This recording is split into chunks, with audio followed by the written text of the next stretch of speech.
Welcome to the Human Capital Innovations Podcast, your go-to source for personal, professional, and organizational growth and development. We hope you tune in often for all things people management, organizational development and change, organizational leadership, and social impact related.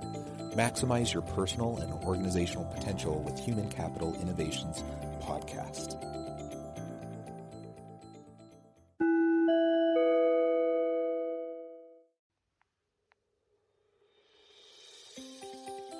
Welcome to the Human Capital Innovations Podcast.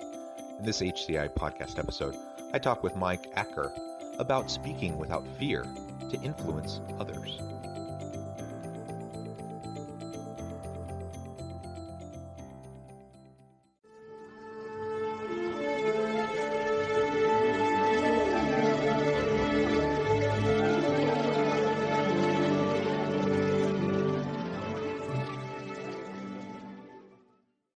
Mike Acker, welcome to the Human Capital Innovations Podcast.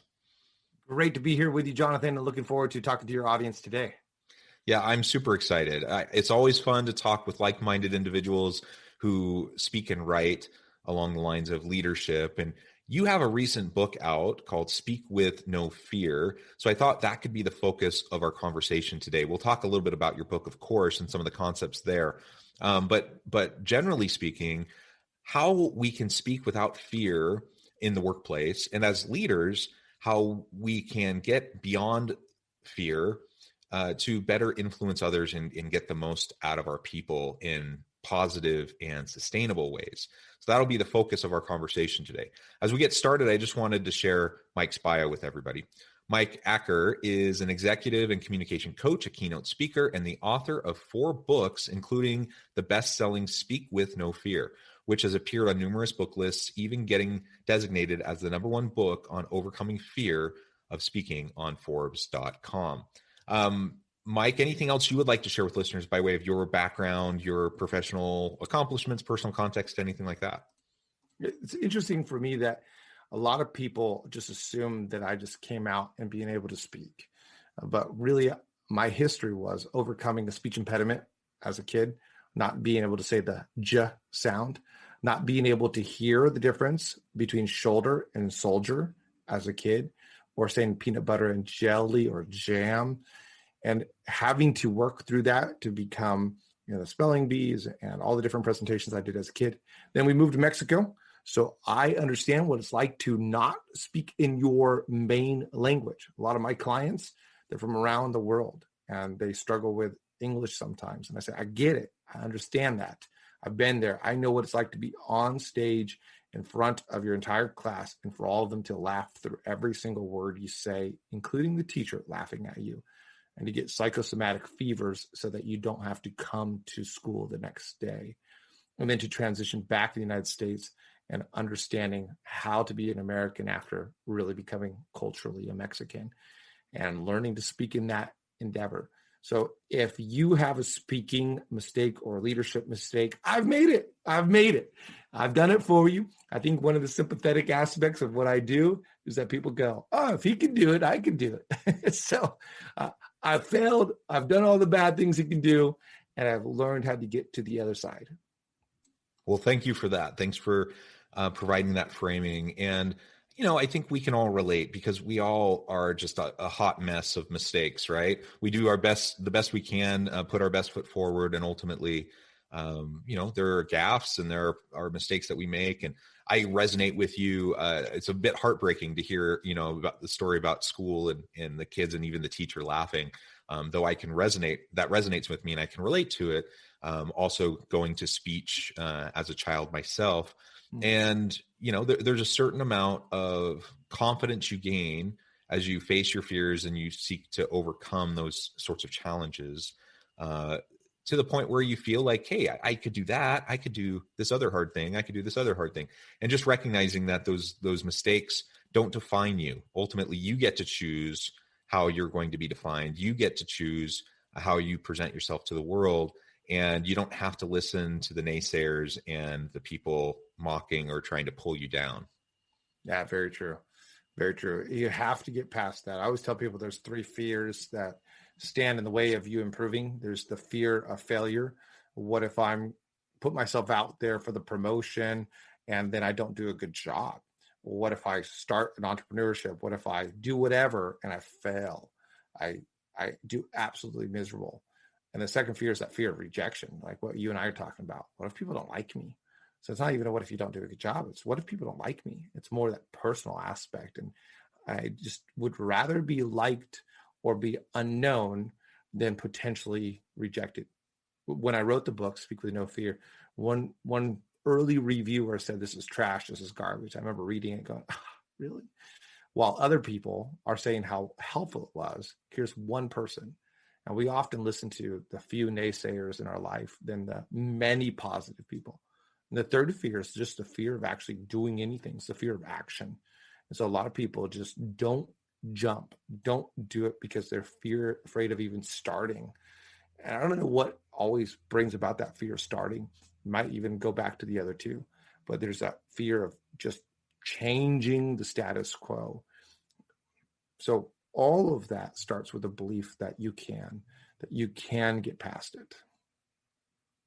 Yeah, that's wonderful. And it really can be difficult to just put that first foot forward, especially when that first step is into the darkness. We like, as humans, we like stability, we like security, we like to at least have a sense of stability, even if it's faux stability. And so anytime we're challenging the status quo, anytime we're pushing ourselves, stretching ourselves, particularly if we're stepping into the unknown, of course there's fear there. And a lot of people resist that and would rather just kind of stick with what they know, even if what they know isn't great, even if, they're dealing with all sorts of challenges in the current context. So there's, like you said, there's a lot of reasons why people don't move into a more positive future. But I think fear is probably the biggest one. The different types of fear you just described, I think, are excellent. So what pushed you to write this book? What was the core motivation behind it? So the core motivation is that I've said this so many times to people, and again, at the time I was actually working in corporate America, and yet I was coaching on the side. I've been coaching for years. So again and again, I'm just saying the same thing. You ever feel like a broken record? You just say the same thing again and again and again and again. And to the point where I'm getting a little bit annoyed at that season of just repeating myself. Can't someone come with something different than this? And then at that point in time, I had a client who once again had the fear of speaking, and she had written a book that had just taken off, and she was invited to speak at a college, getting paid a good amount of money to go speak at this college. And she said, "Mike, I got to do it, but I'm just terrified." And so we started talking. And so she ended up saying, "I'll work with you to create a book, and you work with me." So I said, "Okay, let's do this." And I thought, what am I going to write about? And the first thing was this. The core motivation on everything I do is to help people realize their potential. That's like my mission in life. Even at the beginning of the day, I say a prayer: God, help me help people today. Whether that turns into something that I get paid for, whether it's helping them through a book and they pick it up and they buy it and that pays me, or even it's just somebody feels inspired, improve. So the core motivation even behind those 7 strategies was I want to help people. And I don't want to just say it again and again. I want to be able to give it to them so they can take it and they can be free. And it's not just something they hear, but it's something they do. Well, that's beautiful. And that also resonates with me. I felt similar things, and it's wonderful when you have a chance to support someone, coach, mentor them, and see positive changes in their lives. And we do, I coach as well. So we do that as leadership coaches. We get to see those types of outcomes. That's really positive. But there's only so many people we can meet with. There's only, we only have so much bandwidth. And so a similar motivation behind why, I've written some of my books, and it's nice to just be able to share information. It's nice to earn a little bit of money too, but it's nice to be able to share and to help people. And that's a driving motivation that I have too. I hope each and every day that I can help people to discover and maximize their own personal potential and help others on their teams do the same. And like you said, one of the main things we have to overcome in order to do that is to tackle the fears that we face. One of the things you talk about is, quote, where you are is not where you stay. What do you mean by that? And why is that important? So this goes back to a whole story with my family. And ultimately, it's actually one of those motivational keynotes that I'll give in different environments. But then it goes to the practicality of the strategies in my book and in other books and my work. So with my dad was a drug dealer and full-on drug smuggler, flying to Colombia, cut out the middleman, speak Spanish, and bring it back to the United States. He recently wrote a book called Pirates, Scoundrels, and Saints about this. And it's really every character is him. And then when I was about 4 or 5 years old, he had this radical conversion along with my mom to Christianity, and not political Christianity, not just church attendance, not just moralistic, but what did Jesus say? Let me go take care of the poor. And so I grew up going to soup kitchens and nursing homes and different things that we could just provide relief and love to people. AIDS in 1986 was serving some people who had AIDS when people thought it was contagious by going to the restroom. And that's what my parents did. They taught us that. And so I saw this transformation in them, that where they were was not where they had to be. And as I've reflected on their own journey, that they made choices, and the choices that they made them. And the choices that we make right now make us. And where we are does not need to be where we stay if we make choices to take us to a different area. And we all know this in areas of, for example, physical fitness. If you're looking at yourself and you go, man, I am far out of shape and I don't like it, then we can make some choices. And we can make some choices to get us to a different destination. We all know that in those areas. We all know that in terms of walking. If we start making one step after another, we'll arrive at a different destination after a period of time. And the choices that we make to move, to take the next step, they make us.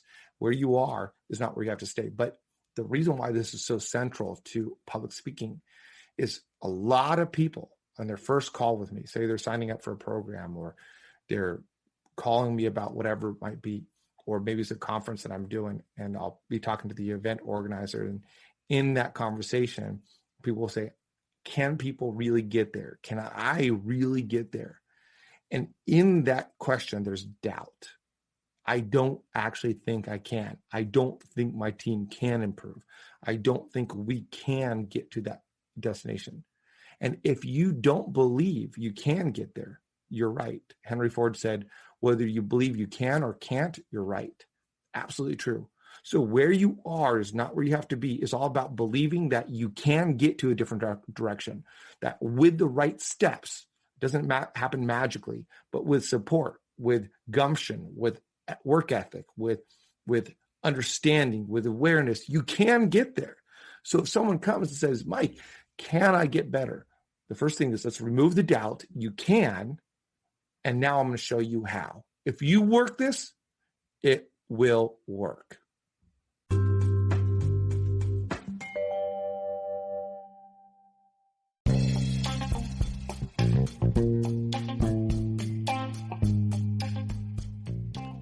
I'm excited to announce the publication of my new book from HCI Press, The Alchemy of Truly Remarkable Leadership: Ordinary, Everyday Actions that Produce Extraordinary Results.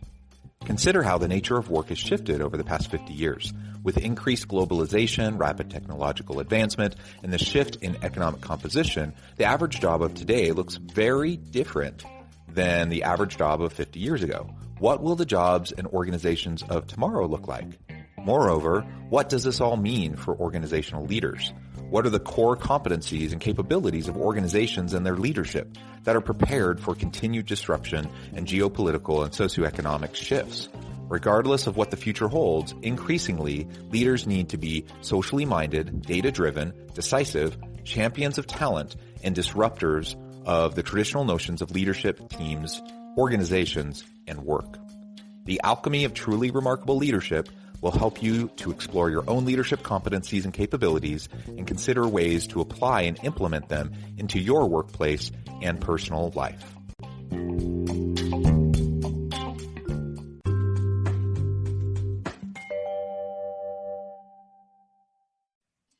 That's wonderful. And everything you just described comes from a combination of growth and abundance mindsets, right? That we recognize that we all have limitations. We all have talents. We all have gaps in our skills. You know, everyone listening can think about probably 2 or 3 things right off the top of your head that you think are your, top obvious talents, things that you just really excel in, and then other things that you wouldn't want to do. Maybe you're competent, but you don't particularly find yourself being particularly skilled there. We all have those things, and we don't need to become like amazing expert level in everything, right? We can pick and choose. But the reality is, with a growth mindset, we adopt the attitude that yes, we can, through effort, through resilience, tenacity, we can continue to learn and grow over time. Like you said, it's not easy. It's not magical. You can't flip the switch. You don't read a book and then magically all of a sudden, be able to be, a charismatic leader, an amazing speaker, a great strategic planner, whatever, the skill set is you want to develop. You have to work at it, just like you have to practice for thousands of hours to be able to play the piano. It's the same thing, but you can do it if you're committed to it. And that's something that I just have to remind myself and relearn and reapply every day. Because again, human nature is such that we kind of settle into our comfort zone. We settle into what we're good at, and we kind of set the other things we're not so good at aside. And while that's not necessarily always bad, it does limit your opportunities, and it does limit your potential, because we can develop further. So I just love the way you frame that, and I think that's a super helpful message for everyone listening today. Something else you talk about is, quote, "It's not about us." Can you describe that a little bit? Explain what you mean and why it's important for us, in whether we're talking about speaking generally or even in leadership. One of the reasons why people get nervous and anxious when they're speaking is because they're thinking about what people are thinking about them. So here I am going to go give this presentation. What will people think? Will they like it? Do they think I look good? Do they think I sound good? Do they like the sound of my voice? What are they thinking about me? But most people are coming to hear, and they're thinking about themselves. Like right now, as you listen to this, you're not going, "Mike, that shirt right there, and your hair, you need a haircut." And maybe those passed incidentally through your mind if you're watching or you're listening, going, his voice, it sounds like this. And you might have some of those thoughts, but the big thought is, does this help me? Is this relevant to me? So while you might notice some things about me, you don't really care about me. Now, I'm sure you're a nice person, so you're hoping that I had a good day and all that. But in general, you're thinking about yourself because you're responsible for yourself. So you should be thinking about yourself. Now, as I speak, if I can instead think about you're driving and you're hoping to have some inspiration for the day, or you're out on a walk and you just want a little extra strategy to get you to the next level, or you're at home and this is playing in the background as you type in some things for your work. As all of that different things are happening, if I can go, how can I help you? Then it makes me more confident because I'm not nervous by having all eyes on me. In fact, all eyes are not on me. Help me get your eyes on you, and my eyes are on all of you too. And so I'm pointing towards you. Ultimately, in leadership, we see the memes about the boss versus the leader. Again and again, it's this idea of the leader is about lifting up the people that the leader works for. Often we think as a leader, we can fall into the trap of, these are the people who work for me. But the leader needs to be think of, these are the people I work for. You work for your employees. You work to serve them. Your role in getting promoted as a manager is not now that you have 10 people reporting to you, but you have 10 people that you can help do the best work. And anytime you go with that mentality, it's going to bring out the best in the people you're talking to, and it's going to bring out the best in you. And incidentally, it's going to remove a lot of the anxiety and nervousness we feel. Yeah, I love it. And I think that's absolutely right. I was talking to another interviewee the other day, and he brought up the movie Catch Me If You Can. You may recall that movie with Leonardo DiCaprio. And the guy at the time, he's a kid, right? And he's going out, and this con artist who pulls major cons, pretends to be a lawyer, pretends to be a doctor, a pilot, all these different things, right? And he just has the utmost confidence throughout all of it. Yet he's learning as he goes. He doesn't actually know what he's doing. And one of the things that the person I was interviewing the other day focused on and mentioned, which I thought was a really keen insight, is that, for example, when the Leonardo DiCaprio character was new as a surgeon, head of whatever medical unit, and he had students under him, so he would go and there'd be this person with this ailment, and the person would ask, so there would be a group of doctors around, and they would say, what do we need to do? They'd all look to him because he's the leader. He's the person that's supposed to have all the answers, right? He's the experienced person.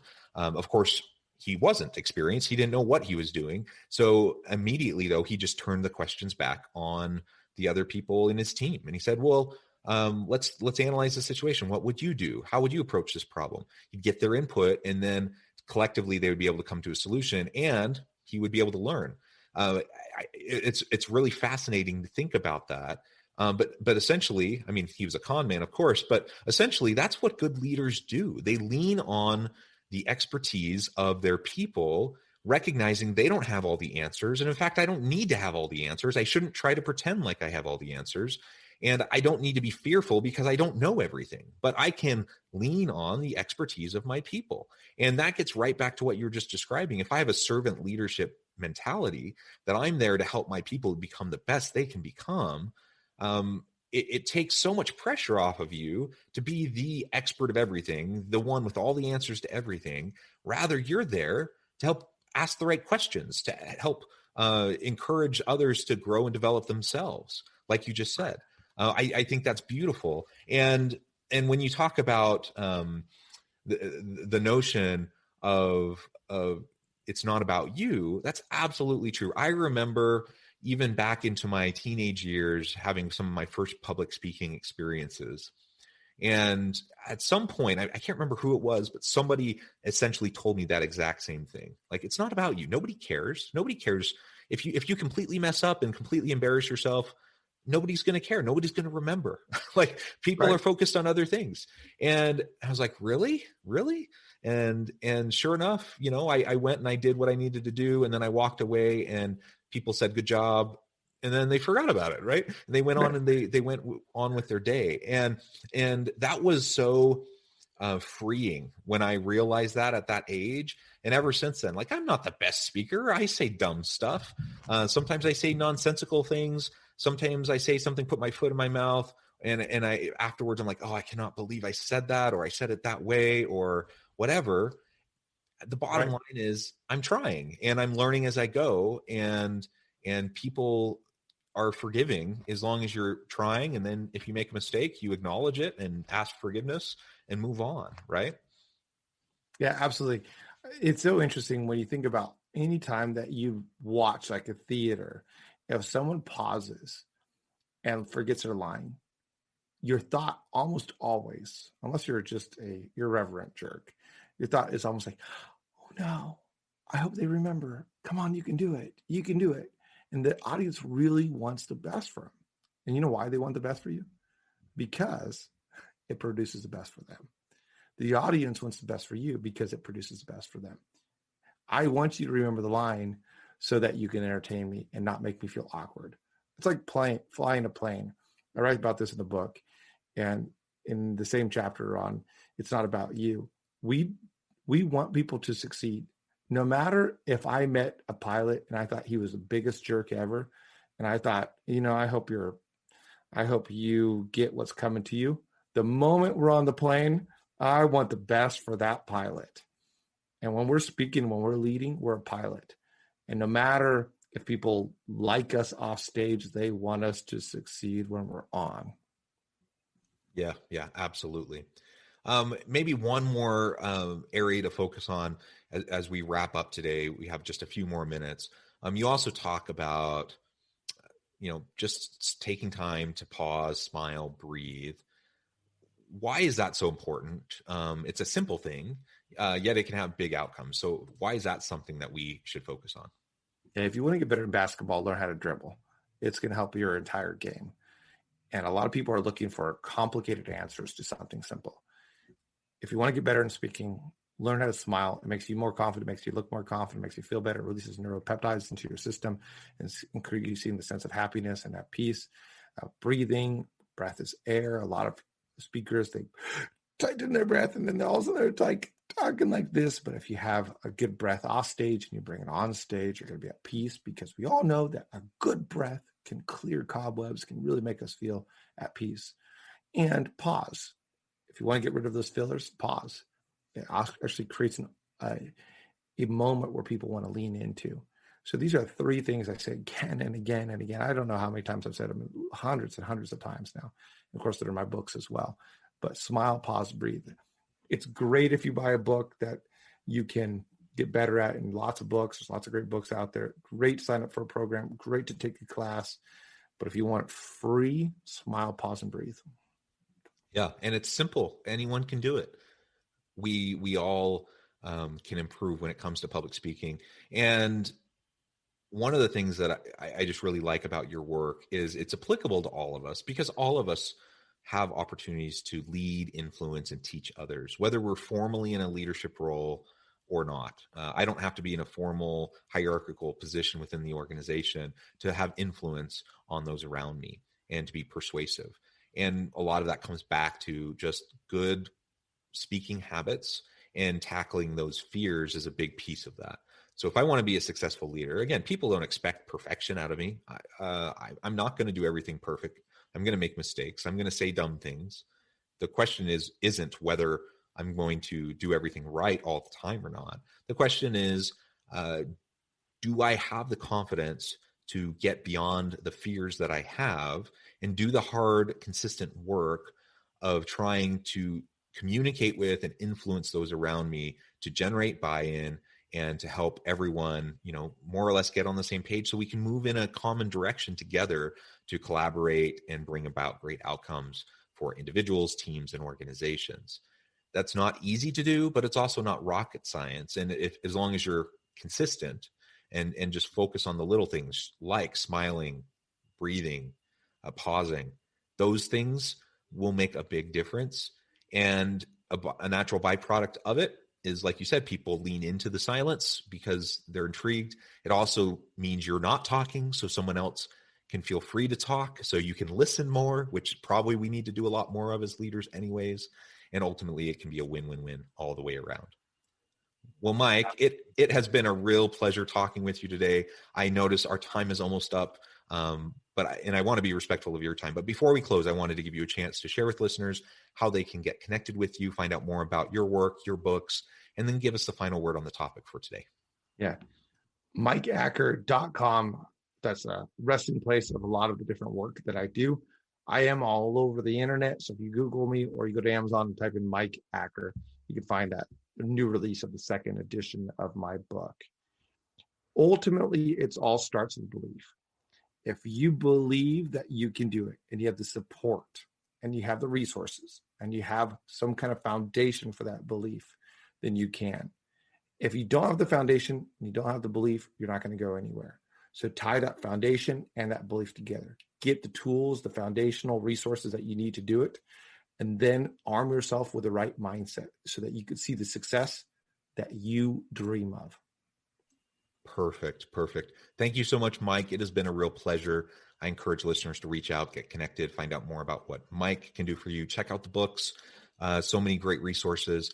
And as always, I hope everyone can stay healthy and safe, that you can find meaning and purpose at work each and every day. And I hope you all have a great week.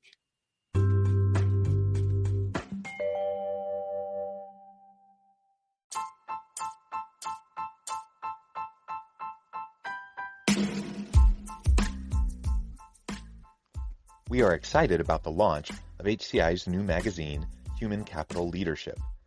Human Capital Leadership is a free, interactive e-magazine designed to help individuals, leaders, and organizations find innovative approaches to maximize their human capital potential. We will be publishing issues quarterly in August, November, February, and May. Check out the first issue and let us know what you think.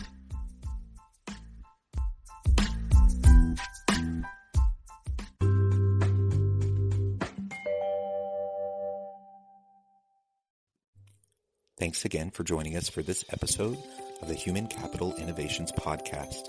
I hope you stay healthy and safe and that you have a great week.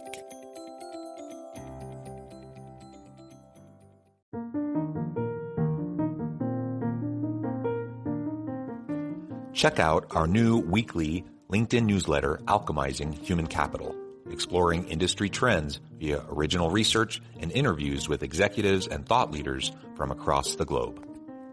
We look forward to having you join us.